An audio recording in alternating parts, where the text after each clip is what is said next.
Ito naman ay naranasan ng pinakapanganay kong kuya na si Kuya Matthew at kwento na rin ng isa ko pang kuya na si Kuya Marion. Mas nauna tong nangyari kaysa sa nangyari kay Harry. Bagong sundalo pa lang si Kuya Matthew nang maranasan niya to. Sa bandang Mindanao noon nakadestino si Kuya. Malayo dito sa amin, nasa Luzon pa. Ilang oras pa lang pagkapirma ng CO nila sa passes niya, nakatanggap sila ng tawag na tinambangan ng mga rebelde yung mga kasamahan nilang pababa ng kabayanan. Kasama si Kuya sa mga babakap sa kanila. Pagdating doon, nakabulagta sa kalsada yung iba nilang kasamahan na napuruhan na hindi na nakapagtago. Pero buhay sila.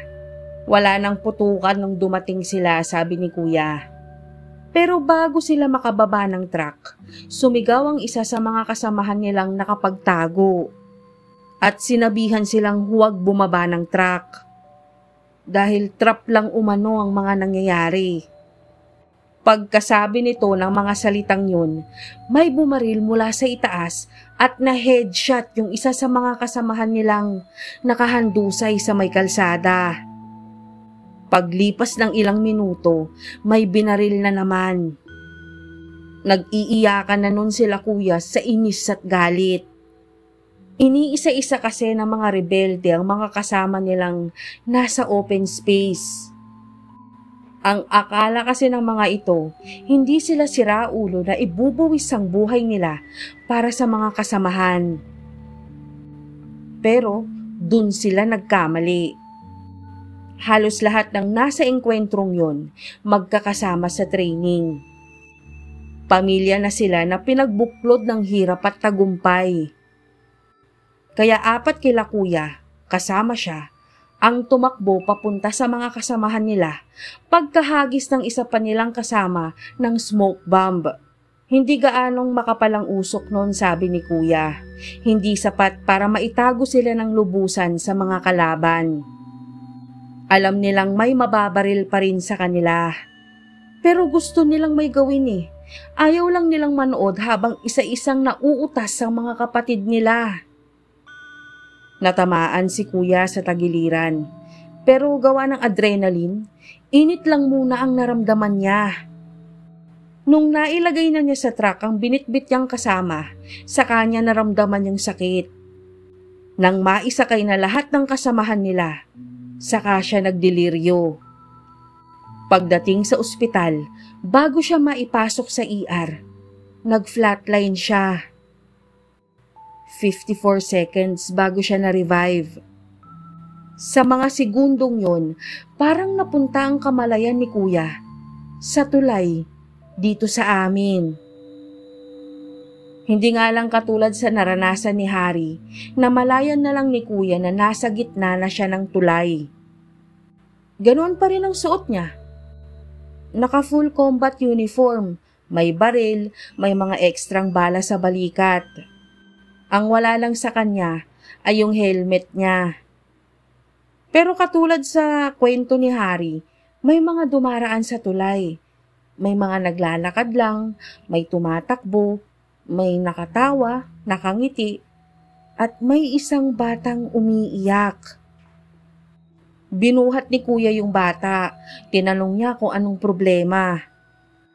Tapos sabi ng bata, may nagtulak sa kanya sa gitna ng tulay at hinabol siya.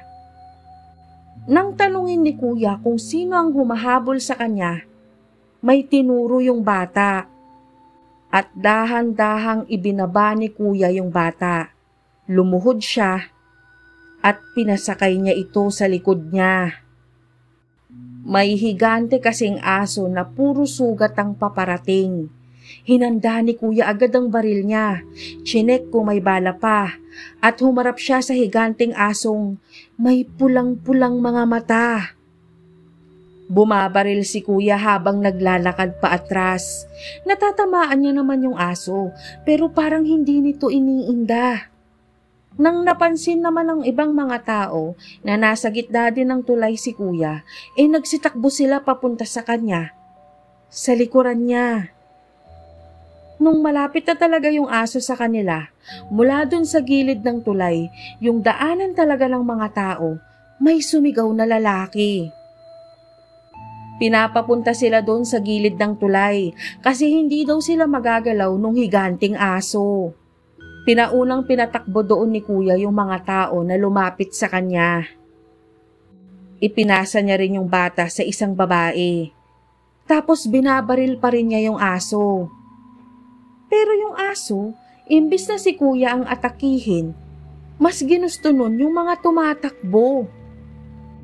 Kahit anong sigaw ni kuya para makuha niya ang atensyon nito, hindi ito lumilingon sa kanya. Ilang tao ang nahuli ng aso gamit ang bibig at parang manikang winasiwas. Yung iba, nagkaputol-putol ang katawan na nang malaglag ay may mga nilalang na maliliit na parang tao pero sobrang payat ang dumakma sa mga piraso ng katawan at kinain nila yun. Tapos, yung iba naman daw na naihagis palabas ng tulay, hindi nahulog sa tubig. Kasi may malaking ahas ang lumabas mula sa tubig at sinalo yung mga yun. At nilunok ng buo. Nang makabawi si kuya sa gulat, sinugod niya yung aso.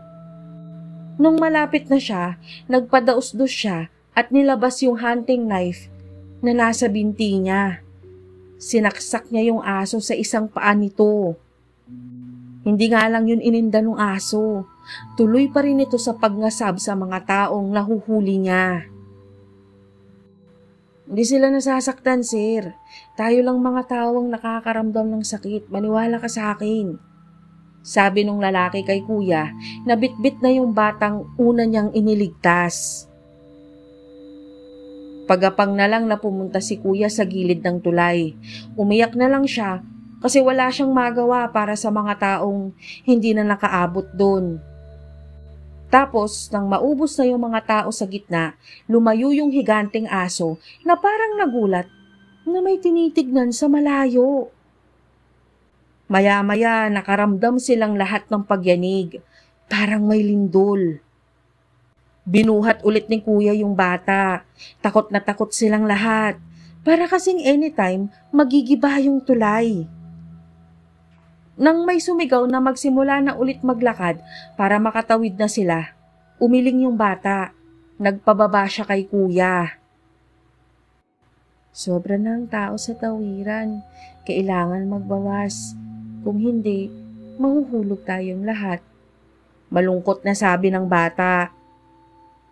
Si kuya dapat aalis na. Yung mag-step down na sana siya. Pero pinigilan siya ng bata. Sigurado ka po?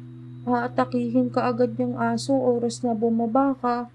Hindi ka na makakauwi sa inyo. Sabi nito. At parang babala, mula sa bandang unahan, may tinulak na babae at nandun na agad yung aso. Tinanggalan niya ng ulo yung babae. Para namang biglaang humina ang pagyanig. Mas humina nang may itulak muli sa unahan. Bata naman. Doon na nagsisigaw si kuya. Tama na. Ako nang bababa. Huwag na kayong magtulak ng iba. Ako na. Sigurado pag bumaba ako, makakatawid na kayo ng maayos. Sabi ni kuya sa kanila. Sa tingin ni kuya noon, tama siya. Kasi talagang humina na yung pagyanig pagkatulak doon sa isang bata. Tingin niya, pag bumaba na siya, magiging stable na ulit yung tulay. Niyakap naman siya nung unang bata niyang niligtas. Ayaw siyang pababain. Binuhat naman niya ito at ipinasa sa huling pagkakataon sa lalaking kausap niya kanina lang. Kasama ka niya hanggang dun sa dulo. Pagbaba ko, tumakbo na kayo ha. Sabi ni kuya sabay hugot nung granadang ilang minuto pa lang niyang napansin na nakasukbit sa kanya. Tapos tinanggal niya na yung pin. Hindi alam ni kuya paano yun napunta doon kasi sigurado siya na ang nakasukbit lang sa kanya kanina ay yung baril at mga bala niya. Parang lumitaw na lang daw yung kutsilyo pati yung granada. Tumakbo na si kuya sa pinakadulo ng pila saka siya bumaba. Pagkababa niya, nandun na agad yung aso. Pero ngumiti si kuya sa kanya kasi naramdaman niya na yung init. Ang kaso, napamulat siya at nasa ospital na siya. Masakit ang buong katawan, tapos nagro-rosaryo si mama at lola sa tabi niya. Habang si papa, hawak ang kamay niya. Nabuhay si Kuya Matthew. Ito naman, habang nire-revive si Kuya Matthew sa ER, si Kuya Marion pauwi galing sa pagtuturo sa kabilang baryo. Nakamotor si Kuya Marion noon, katanghali ang tapat, pero pauwi na siya kasi masama ang tiyan niya. Walang sumasagot kasi sa telepono sa bahay. Si Papa kasi nasa bukid, si Mama nakila Lola. Hindi siya makapagpasundo. Kaya inuwi na lang niya ang sarili kahit masakit ang tiyan niya talaga. At dahil nga doon, patigil-tigil siya sa pagdadrive hanggang sa halos magdilim ang paningin ni Kuya Marion. Naririnig niya yung mga bumubusina sa kanya, pero dahil nga sa sakit ng tiyan niya, sumenyas lang siya na mag-overtake na sila sa kanya. Pero pag angat niya ng tingin, nakita niya si Kuya Matthew sa gilid ng tulay at may mga kasama ito. Maraming tao sa harapan nila at may higanting aso. Wala sa sariling bumusina si Kuya Mario ng tuloy-tuloy. Kahit nung tumingin sa gawin niya yung aso, hindi siya tumigil. Hanggang sa may tumapik sa balikat niya, yung traffic enforcer. Imbes na sabihin ni Kuya Mario na sobrang sakit ng tiyan niya, ang nasabi niya dun sa enforcer, habang tumutulo ang luha sa mga mata niya, ay ito. Kuya, yung kuya ko nandito sa tulay. Ayun o, nasa gilid. Pero kuya, nasa malayo siya.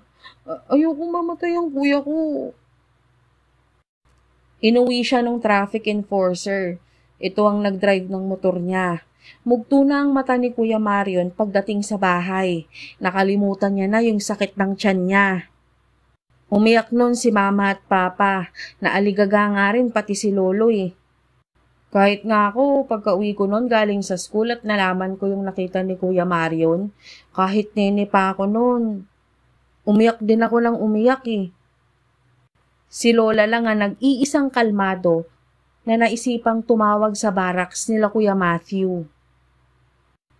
Naka-recover naman si Kuya Matthew. Sundalo pa rin siya hanggang ngayon, pero malayo na siya sa totoong aksyon.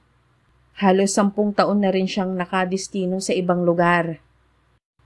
Alerto pa rin lagi, pero hindi na masyado para sa mga maaaring manambang sa kanila, kundi para sa mga gustong mag-rally sa harapan mismo ng higanting gate ng Malacanang.